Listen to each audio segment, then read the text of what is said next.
Okay. Hello everyone, I am Kurodawai of the Cobalt Soul, and I am seeking to compile as many truthful first-hand accounts with the group known as Vox Machina for our historical records. So, if you could just speak into this Arcanosphere orb, thank you very much. Yeah, well, you see, those little shitheads came into the Ironhearth drinking up all the good ale, then snorted a metric fuck-ton of sood, robbed the Bronze Grape Manor of their family jewels, then fucked off to Marquette to hunt some sort of legendary phoenix, a beast of beautiful, strange golden maroon feathers known as the Cavalhout, which you apparently can only train with slod semen. Huh?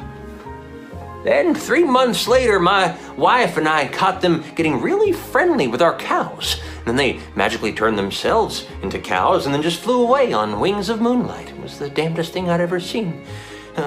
Currently, people say that the Flying Cow Squadron has summoned a great cattle demon called Orphe, the Dairy King, who now terrorizes the countryside. After which the conclave came, and I wrote a little song about my father and his friends that toppled them. Vox Machina is largely known for killing dragons for, but those whose lives have crossed with them will know my dad's a whore. You'll never miss a greasy chance to jump into your bed. I hear that's how Vox Machina had fucked poor Thordak dead. I was there, so it's all true. Music is fine, but this story needs action. Boom! Traps and bombs in every side. Boom! Not a cultist escaped unblown apart. As to how I survived, who knows? Am I ever really here? Ooh. Okay, the Cobalt Soul thanks you all. We'll be in touch. Somewhere off the Menage a Trois coast of Exandria, there was docked 2 ships, the Horatio and the Fellatio. Despite being so close to each other, the captains of these ships, however, hadn't spoken in years. What was the dispute? Well, it turns out Horatio and Fellatio were named after their captains, and Horatio and Fellatio were brothers. The dispute was over the heraldry of the ships. Horatio wanted his tagline to be, "We never go down," while Fellatio wanted his tagline to be, "We always stay up." One day, unexpectedly, their father showed up to settle this family dispute once and for all. What did he propose? A 15-minute glizzy eating contest. Whoever can eat the most glizzies in 15 minutes gets to don the title for their ship. But should they lose, their riches, crew, and ship go to their father Ignacio. The next morning, the entire coast came out to see the show, despite only finding out about it hours before. Both men showed up ready and hungry. And before someone could yell, deep-throated, the glizzy contest was on. Fellatio, living up to his name, was literally sliding glizzies down his throat, while Horatio struggled. Fellatio got up to 15 before Horatio was at 3. Why? Horatio was trying to chew the glizzies and wash them down with the contest-approved Morning Dew glizzy fuel, but it wasn't enough. His color started to change. With minutes left, Fellatio was still sliding glizzies down his throat like he had a hollow leg. Horatio started to turn green. The crowd started to notice. Ignacio even leaned in mysteriously and mischievously to his son, when all of a sudden Horatio just started retching glizzies all over the dock. He fled through the crowd in shame. Meanwhile, Fellatio and Ignacio exchanged a very shady glance, and Ignacio dropped his disguised self and revealed himself to be who he really was, their long-lost sister, Susan Nett. Both captains returned to their ships and sailed off into the sunset for the first time in ages. Family's the son of a bitch. 'Twas the night before Winter's Crest, and all through the tower, the mighty 9 were still stirring, never mind the late hour. Yasha paced her room nervously, cracking her fists, hoping Bo would come knocking to give her a kiss. Caleb read sadly, absently petting his cat, while Leth hid in a corner, wishing for her son to look at. Chester, that's me, polymorphed and went roaming, while Ford dreamt of the sea, waves crashing and foaming. Caduceus sipped calmly his dead people tea, his thoughts drifting to family and their cemetery. When from the base of the tower there arose a clamor so great, all of the 9 came out of their rooms to investigate. Down they thought and drifted below to find out what was the noise. They just had to know. When suddenly, before them was a vision so bright. A banquet and presents piled high. What a sight! They looked around curiously, wondering who could have done this. Bo said, "Don't eat anything. It's probably poisonous." So Ford flipped the table, gifts went flying everywhere, till the room was a mess of torn wrapping and tableware. "Ho, ho, ho! Come on!" said a man who appeared before them. "I tried to give you a party! This is just mayhem!" With a sparkle in his eye, he said, "Damn it! 'Tis the season! Hasn't anyone ever been nice to you for no reason?" Oh, Yasha, oh, Bo, oh, Caleb, oh, Veth, oh, Jester, oh, Ford, Caduceus, what the heck? Then he patted his belly and raised up his fists. "Merry Winter's Crest, Mighty Nine. How do you want to do this?" So this is a story I was saving to tell Mr. Caleb next time I saw him because I know he loves books and stuff. But I think you all might like it too. All the elves in Uthador know this one, so okay, here we go. There was once a beautiful elven princess named Elanathriel that lived in Arvandor in Faerun, and she, on a rare outing away from her kingdom, fell for a human sailor named William Tanner. The seafaring man was struck by her beauty the moment he saw her and offered her a beautiful conch shell in exchange for just a moment of her time. After spending all afternoon with her newfound love, she returned to her father, King Malandor, excited to share her happiness with him. "I met someone, father," she exclaimed. "Alhonda Brath Ultath Shantar and Tadlalala Ohala Brath." The king raised an eyebrow in her at disgust as she expressed such a deep connection with this man she just met, in their native tongue no less. "You think I would allow such a courtship?" he questioned angrily. And now you see, it wasn't because the man was a human and she an elf. No. The king wouldn't dare allow his daughter, an Etriel, to be betrothed to a lowly Theranos. She was worthy of nobility, and nobility alone. So heartbroken, she ran from the castle, mounted her horse, and rode for the beach again. William was not expecting to see his love so soon and rushed to her in concern. When she told him what happened, he immediately rode Elanathriel back to the kingdom, not wanting to be the cause of the king's contempt.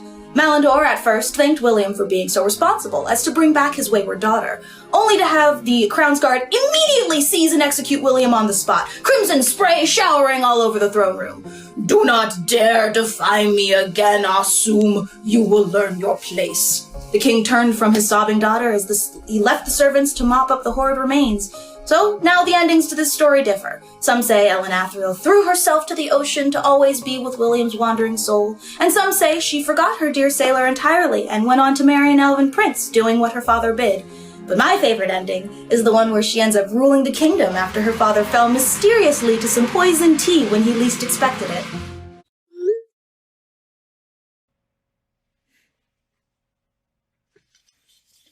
Hi, it's me, Buddy, the ogre. Oh, you're pretty. Right, I'm supposed to talk now. Hazel told me I should use her copper pot crank action grog-o-matic for this so we could listen to it later. 'Cause it traps your voice inside. But you still have your voice, but it's also in there. Yeah. Terry told me I should tell you guys a story of how Macaroni and I first met. I don't remember why. Something to do with,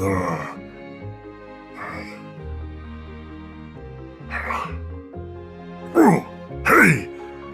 Do you guys know how to get rid of ducks?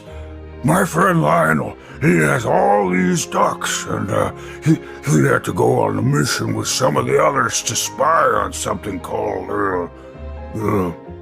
Circus Bus Assembly. And he asked me if I could watch them, because I got such good eyes. Yeah. Anyway, I was just supposed to babysit them by their pond, but they all followed me home and came to me in Mac's place. And now they don't want to go home, and I don't want to get in trouble with Lionel or with Macaroni. But I like those ducks, though. I named them all.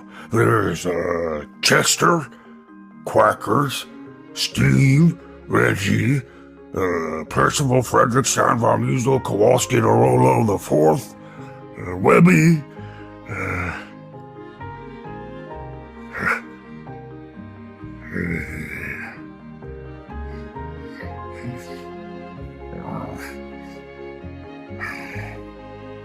You ever forget what you were talking about? Oh, gosh, you sure are pretty. I mean, I don't get it. How do the words get trapped inside of the box? My words are out here, but they're also in there. And the thing about ducks is once one of them starts following you, then they all follow you, all in a line. And they're so pretty. Oh, right. Now I remember the story of how me and Mac first met. Okay, here goes. Once upon a time... In the middle of the Feywild, in a grove of purple aspen trees, a sleek Bengal cat has just popped back into existence in the magical realm. Having grown accustomed to returning to the Feywild in this way, he simply stretches, gives a little shake, and trots off into the forest to check in at the FFFPP, the Fey Familiar Foundation and Placement Program. Upon arrival, he greets his old familiar friends Liko the rat, Vesper the cat, and Gerald the Tegu lizard before making his way to Archie the owl, head of the FFFPP. He dives into his report, describing encounters with an icy dragon, a chained monster in the astral sea, underwater tangles with a psychic fire god, and a staggering amount of green-cloaked cultists. Before he can continue, Archie speaks up, a concerned look on the owl's face. Agent 111, your reports, as always, are invaluable, but you speak of innumerable dangers. You've died at least 6 times. You've been eaten, shot with arrows, kicked, stabbed, and he consults a clipboard. Bitten by a very angry weasel. Agent 111, if you need to be reassigned, the owl was immediately cut off. Archie, our job as familiars is to assist our patron with whatever they require. Mine needs me to scout, and sometimes he just needs me to be a warm, fuzzy scarf, a blep in a time of grief. And I want to be those things for him, no matter the odd situations in which my material form is returned here to the Feywild, for he is truly my greatest friend, and he needs me. As light began to surround him, signaling his imminent return to his wizard's side, he turned to the owl, who looked at him no longer with concern, but with pride and understanding. And Archie, it's not Agent 111. My name is Frumpkin. The light swallowed the Fey cat, and through it he could see the bearded ginger face of his very favorite person. As his form solidified, Frumpkin said exactly what they both needed to hear.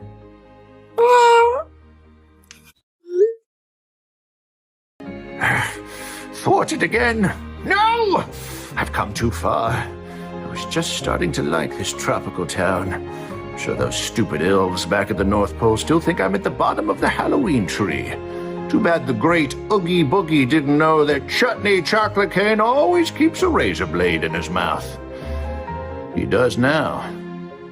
I was here on the beach when I heard some poor lovesick fool talking about the latest performance of the Ruby of the Sea. Ruby? Could that be the fat man in his red suit getting his musical theater rocks off in the off-season? No, not here. Not now! I had to be sure.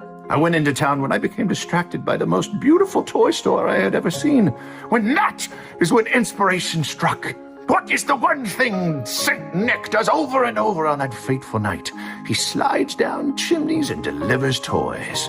At the bottom of those chimneys is always supposed to be a roaring fire, and somehow, conveniently, he never gets burned. Perhaps we could exploit that. I learned of an arcane rune that when carved into the base of an item would give its owner increased susceptibility to fire damage. I could carve it on a toy, throw it in Santa's sack, watch him slide down a chimney, and kablooey! No more. I went into that toy store and found the first wooden toy I could find, carved my rune, watched it glow before it returned to normal, and treasured my plan. When suddenly, the item was taken from me, I turned as a small creature was darting out the front door. A thief! I had to respect it, but I was not to be thwarted. I chased this creature down the street as she headed into a house. As I pressed my face against the window, I saw a small female halfling woman kneeling in front of her son, handing over a very familiar, arcane enchanted wooden crossbow. What was I going to do? Steal a toy from a kid? As long as he doesn't go jumping in his fireplace, I'm sure it'll be fine. Chutney will have his revenge.